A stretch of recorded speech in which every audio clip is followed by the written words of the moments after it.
මහරහතුන් වැනි මඟ ඔස්සේ අත්හැරීම එක පොත 4 වෙනි පරිච්ඡේදය. අන්තිමයා වීම අගනේය.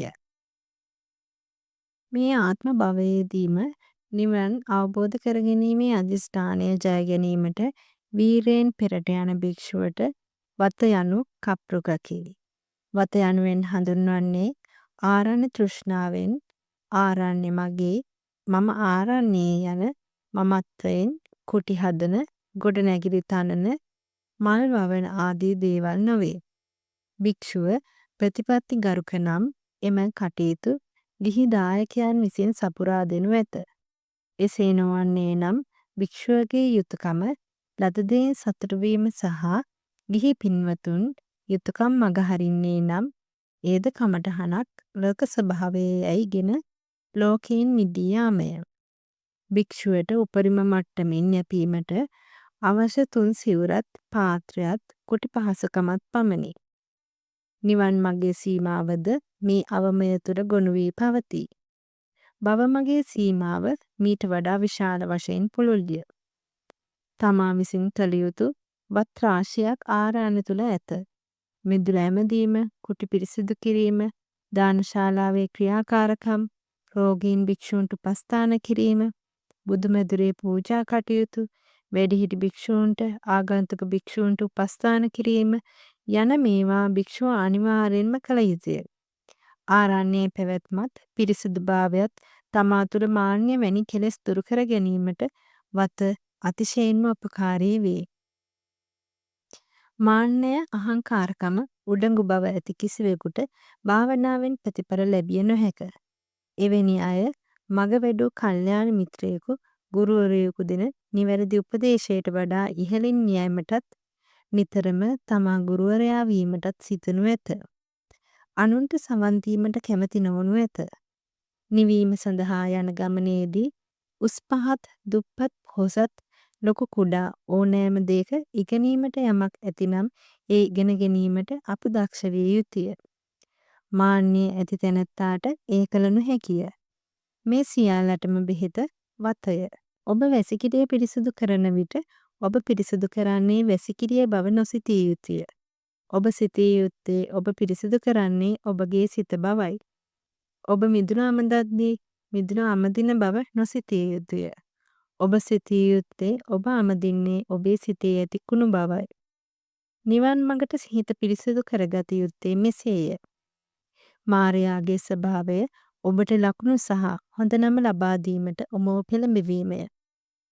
ඔබ ලකුණු දිය යුත්තේ මාරයාට නොව ඔබගේ නිවන් මඟටය. ඔබ සිතිය යුත්තේ වැසිකිළිය කිසිවකු විසින් නොසෝදා ඇත්තේ මිදුල කිසිවකු විසින් ඇමද නැත්තේ ඔබේ මිහපත සඳහා බවයි. ඔබ ඒ අවස්ථාවෙන් උපරිම ප්‍රයෝජන ගත යුතුය. මෙවැනි වත් ඔබ මගහරින විට ඔබේ සිත කුණු අසුචි වැනි කෙලෙස් වලින් දිනපතා පිරෙන බව ඔබ වටහා ගත යුතුය. කුණු වලින් පිරුණු සිත මාරයාට හොඳ තෝතැන්නකි. සැමවිටම ස්ථානයේ සිටින වැඩිපුරම පඩික්කම් සෝදන භික්ෂුව වීමට ඔබ මැලි නොවිය යුතුය. නිවන් මගේ හික්මෙන භික්ෂුව සැමවිටම නිහතමානී කමේ උපරිමයක සිටිය යුතුය. කෙනෙක් ඔබගේ සිතට අත සේදුවද එය ඔහුගේ ස්වභාවයයි සිතා ඔබ ඔබේ ස්වභාවය තුළ නොගැටී සිටිය යුතුය.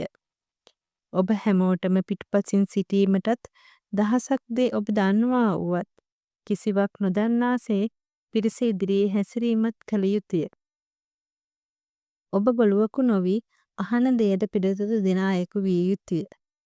මෙසේ ඔබ හැමෝටම පිටුපසින් යෑමට කිසිදු මැලිකමක් දැක්විය යුතු නැත. පසුපසින් යන්නාට හැම විටම ඉදිරියෙන් යන අය දෙස බලා යමක් ඉගෙන ගත හැකිය. ඉදිරියෙන් යන සියල්ලම ගුණ අගුණ හැසිරීම අංග චලනීය ස්වරූපය විවිධත්වය නිරීක්ෂණය කළ හැක්කේ පසුපසින් යන්නාටය. ඒ අයගේ හොඳද නරකද ඔබ බැහැර කළ යුතුය. සියල්ලන් තුළ ඇත්තේ සංස්කාරයන්ගේ විවිධත්වය පමණක් බව ඔබ දැකිය යුතුය.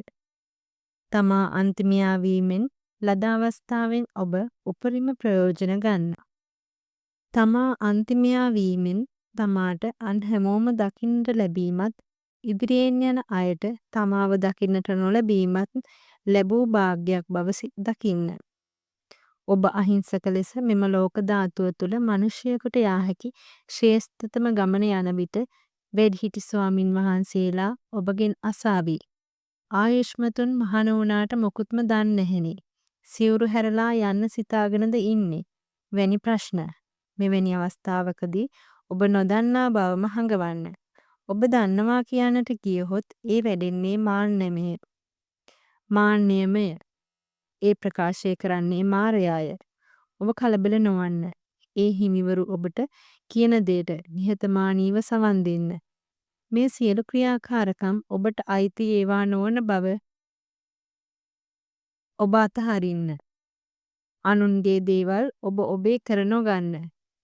ඔබගේ මේ අතහැරීමේ ක්‍රියාව දැනගත යුත්තේ ඔබම පමණකි.